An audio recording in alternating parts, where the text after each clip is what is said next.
मुस्तफा आमिर का कत्ल केस से इतने सारे इतना बड़ा पेंडोरास बॉक्स खुल गया है। क्या वो कत्ल केस के बाद मनी लॉन्ड्रिंग के साथ साथ जो मनशियात के केसेस हैं वो और पता नहीं क्या क्या चीजें सामने आ रही हैं। एक अजीब सा गैंग जो है वो एक तरह से उसके ऊपर से पर्दाफाश होते हुए नजर आ रहा है। एंड दिस इज समथिंग जिसके बारे में बहुत सारे सिविल सोसाइटी के लोग इससे पहले ही कहते थे कि इतना बड़ा ड्रग का गैंग है, इतने बड़े मनशियात फरोशों का गैंग है कि ये हमारी आने वाली नस्लों का कबाड़ा कर रहे हैं, उनका सत्यानाश हो रहा है। और अब सूरत हाल ये है कि इसके अंदर कौन कौन से बड़ी जो शार्क्स हैं वो भी इन्वॉल्व है, वो भी अब सारी चीजें सामने आने लगी हैं। लेकिन इस हवाले से जो नेशनल असेंबली की स्टैंडिंग कमेटी है उसने 28 फरवरी को ये कहा है कि जी एक कमेटी बनाई जाए। उस कमेटी के अंदर अरसलान मंजूर हैं ji, deputy director forensic chairman, Aamir Zeb हैं असिस्टेंट डायरेक्टर फोरेंसिक्स मेंबर हैं, और मोहम्मद शुएब शहाब हैं सब इंस्पेक्टर हैं, वो भी मेंबर होंगे। ये जो ऑर्डर है ये ऑफिस ऑर्डर नंबर 26/2025 का, ये office of deputy director crime reporting centre federal investigation agency Karachi से है। इसी केस को जरा एक तो समझने की कोशिश करें, क्या हुआ, किधर किधर कोताही हुई, ये इस तरीके से हमारे यहाँ मनशियात कैसे फैले, और ये अनवेल होने के लिए क्या एक कत्ल होना जरूरी था या उससे पहले भी हमारे इदारों की कुछ जिम्मेदारी बनती थी। ये सारी चीजें जानते हैं। नजीर शाह साहब हमारे साथ मौजूद हैं, नुमाइंदा खुसूस कार्रवाई के कराची से और इन्वेस्टिगेटिव जर्नलिस्ट भी हैं। Nazir sahab, thank you very much for joining me in the program. ये तो बड़ी अजीबोगरीब सी चीजें अनफोल्ड होने लग गई हैं। शुरू तो मर्डर केस से हुआ था और अब बहुत सारी और सिचुएशन सामने आने लग गई हैं। कुछ बैकग्राउंड के साथ समझाएंगे नजीर साहब?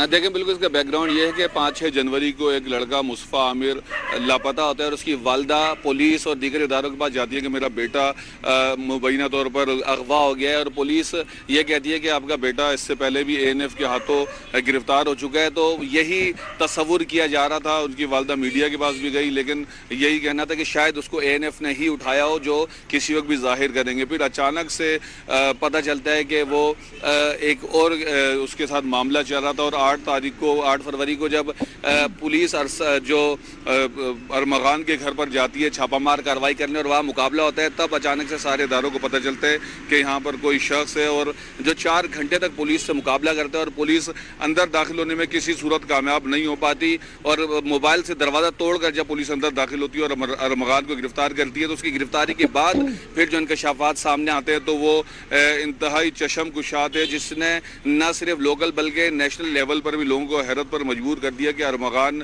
जिसका खुद का भी ताल्लुक एक ऐसे कॉल सेंटर से था जो वो गैर कानूनी काम करता था। पुलिस को उसके घर से 6 ऐसे हथियार मिले, जिसमें से एक इसराइली साख्ता भी है उजी, और 62 के करीब लैपटॉप मिले, जिसके अंदर इतना डाटा बताया जा रहा है कि अभी तक उसको रिट्रीव किया जा रहा है। 4 घंटे तक इसने पुलिस को एंगेज किया रखा इस एक 28-30 साल लड़के ने, और पुलिस किसी सूरत में उसको पकड़ने में कामयाब नहीं हो पा रही थी। एक DSP और एक पुलिस एहलकार जख्मी हुआ, तब जाकर इसको गिरफ्तार कर सके, और इसकी गिरफ्तारी के 2 दिन बाद जब दोबारा इसकी निशानदेही पे छापा मारा तो 3 और हथियार इसके घर से मिले।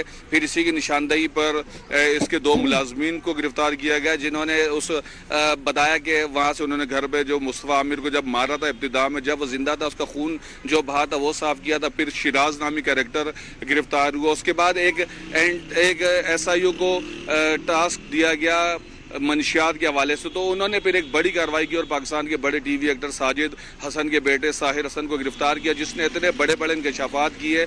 तब जाकर पता चला कि ये सारे आपस में एक दूसरे से रिलेटेड थे। अच्छा, फिर इसमें सबसे पहले मार्शा शायद एक मिनट कथा कलाम के लिए माजरत, लेकिन यहाँ और भी बहुत बड़े बड़े लोगों के जो औलादे हैं उनके नाम आ रहे हैं। हम नाम नहीं लेंगे जब तक पुलिस खुद अनाउंस नहीं करती, लेकिन मेरे सुनने में आया कि कुछ ऐसे लोग भी हैं जो कि बड़े बाअसर हैं और इसीलिए पुलिस की जो कार्रवाई है वो बड़ी सुस्त रवि का शिकार थी इनिशियली।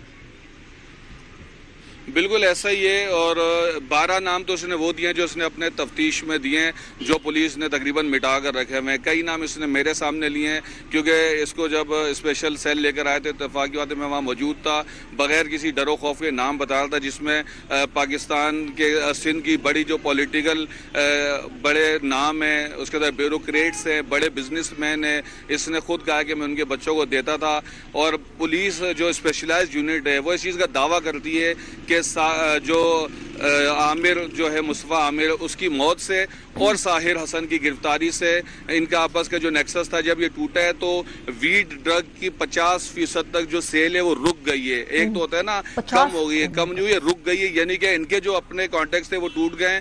70 करोड़ रुपए की अब तक ये बाहर से वीड मंगवा चुका था साहिर, जो कराची में मुख्तलिफ जगहों पे कॉलेज और यहाँ मनी लॉन्ड्रिंग का केस भी आता है नज़ीर, फिर यहाँ मनी लॉन्ड्रिंग वाला केस भी आता है। हम लोग इंपोर्ट बंद कर देते हैं कि हमारे डॉलर वायर आ रहे हैं, इधर वो बाहर से 70 करोड़ से जायद की मनशियात मंगवा रहा है। तो ये पैसे किस तरीके से ट्रांसफर होते थे जो केस खुला है मनी लॉन्ड्रिंग वाला? देखिए अनिका, आपको याद होगा पाकिस्तान का अगर कभी नाम ग्रे लिस्ट में आने भी लगा है तो उसके अंदर बड़ी वजह एक मनी लॉन्ड्रिंग को भी कहा जाता था। तो